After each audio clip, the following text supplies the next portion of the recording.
It ain't nothing but a credit line. Here, See, look, take this, get at me in September. So, look, I've been so conditioned to say we don't have the money yet. It's just keep the lie going. I've been so conditioned. Keep telling people lies. It's been I would say, a very fun, eventful 3 days in Las Vegas. Yesterday, it was hotter than hell sitting out on the balcony doing NFL Live, though. I got about 3 shades darker, and I'm going to repeat it again today prior to the second and the third round of the NFL draft. I'll be out there rotisserie baking again. First of all, you've been in Vegas for how many days now? 3 days? 3? Yeah. 3 days. You're cooked, period. That's 1 day too many. Kid, that's 1 day too many for Vegas. I gotta be honest with you. I'm a 2-day max kind of dude when it comes to Vegas. I can't. There's too much stuff going on. Well, yesterday was my, I would probably say my latest night yesterday because I had to, you obviously had to watch all the draft. And then when you're watching the draft, you're not eating finger foods. So I didn't eat any of the food. So then I had to go eat afterwards. So I got, I probably shut it down about 10:45 West Pacific time. About 10:45. You got to get up at what? 12:15, 12:30. What time are you getting up? I got up at 1:30. So I shut it down. Okay. I shut it down. Yeah, I probably. Sleep, brother. I was. Let me see. The draft ended about 8:30, 9:30. By the time I closed my eyes, it was about 10:45, I guess. But I'm wide awake. I'm ready to go. I'm ready to get this show on the road, get to talk a little draft. What happens, man. Talk some draft, talk some basketball, talk some more draft, and some more draft, and some New York Jets, and some Giants, and some Cowboys. And yep. I'm ready to do all that. So much. By the way, got to get into the A.J. Brown. There's crazy stuff going on, but let's start with Trayvon Walker, Key. You were a former #1 overall pick in the NFL draft. Trayvon Walker selected #1 overall by the Jags, which was something that kind of just rose in almost, it felt like the last week or so. Once upon a time, it was going to be Thibodeau. Then it was going to be Evan Neal. Then it was going to be Hutchinson. It wound up being Trayvon. Yeah, Trayvon and his family, if you can see him right there sitting excited about the fact. But Mel Kiper mentioned this on his mock draft just the other day. And when Mel says that that's going to be the #1 pick on his final mock, you best to believe that it's probably going to be the #1 pick. But then when you look at Trent Baalke, this is what he looks for: big, size, aggressive, attacking style, a guy who has a lot of potential to reach the top. And I think he will with the Jacksonville Jaguars. As long as they know what to do with him on the defensive side of the ball, he's going to be something special. I'm not mad at the pick because you could have gone Aiden Hutchinson there. You could have gone Thibodeau there. Yeah. You could have gone a lot of different ways. Key, is it just because the ceiling for him was different? Like the ceiling seemed higher than Hutchinson, that seemed a little bit more consistent with me? Yeah, I think Hutchinson is a little more refined, ready to play right now today in the National Football League, where all of a sudden you sit up and you look and you go, because even Thibodeau isn't quite ready to take the next step in the league where he's walking in and being a double-digit sack type guy. So if they pass on him and then they go to Walker, you sit there and you say to yourself, okay, I see what they like. Trent Baalke comes from the Bill Parcells school of thought. Big outside linebacker, rush-in types that's stout, that has a high ceiling. And again, I don't think the pick was bad at all. I think that this is what they said when they looked at everybody on the board. Everybody was pretty much even, but he probably had a higher ceiling, so to speak, than the other guys. All right, all day.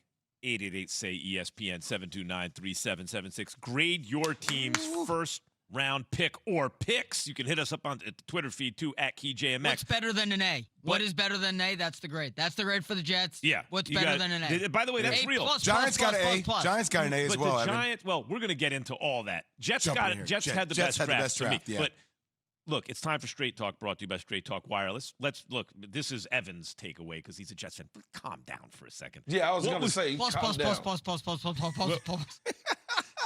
Here, you know what my big takeaway was? I'll set it off. My big takeaway was when you looked at it, the blue chippers came off first. Obviously, someone always falls, right? Like the Jets got Jermaine Johnson, but later on. But the blue chippers, they are the ones who come off first. When it came down to it, it's like the talented guys were gone.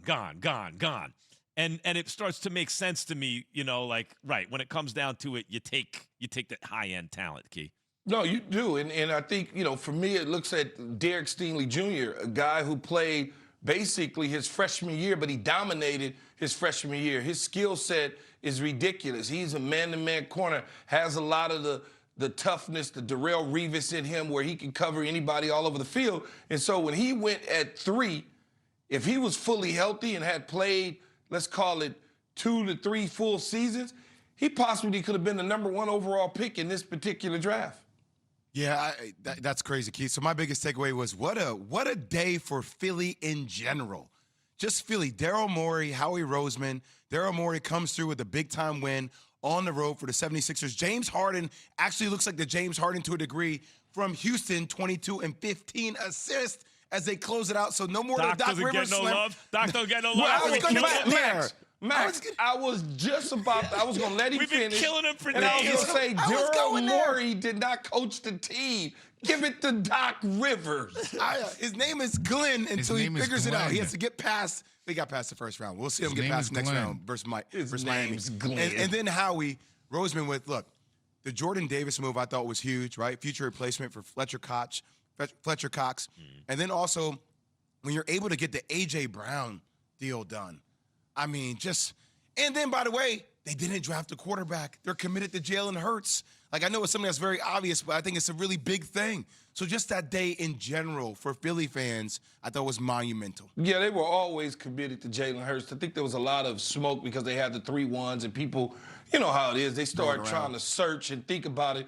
The A.J. Brown situation is perfect. You got to think about it. Why would you take another small, fast receiver when you already got Jalen Rigger, who's they're trying to figure out, and now you got Devontae Smith? You don't want to duplicate the same things. So you go get that bigger, thicker receiver that moves the chains for you, like an A.J. Brown, opposed to having 3 guys doing the same thing. It's like the New Orleans Saints when they came on the clock. They need speed. They don't need big bodies. But Key, I thought the Titans loved A.J. Brown. I mean, that's what Diana we all had Rosita our said. eye Yeah, they on loved Debo. him. So everyone's looking, is Debo going to get moved? And it was AJ who got moved. Yeah, just because, what's the word that you say? 2 things can be true at the same time? At the same time, yes. Yeah, 2 things can be true at the same time, Jake. How about these 2 things, guys? Field Yates tweeted this, our very own Field Yates. The Eagles turned Carson Wentz into a first-round pick and then turned an extra first-round pick into A.J. Brown. There were other pieces and moves involved, but not a bad trade-off. They turned Carson Wentz into A.J. Brown and a first. Now Carson Wentz is back in the division. I think they're okay with that. Yeah, I think they're good with that. That's, by the way, that's part of what was so good about it. And they get to play against Carson Wentz. Oh, my goodness.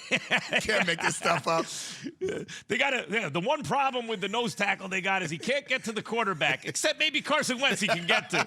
Straight Talk Wireless, no contract, no compromise. Keyshawn, J. Will, and Max is presented by Progressive Insurance. So some may say that Philly had a perfect night.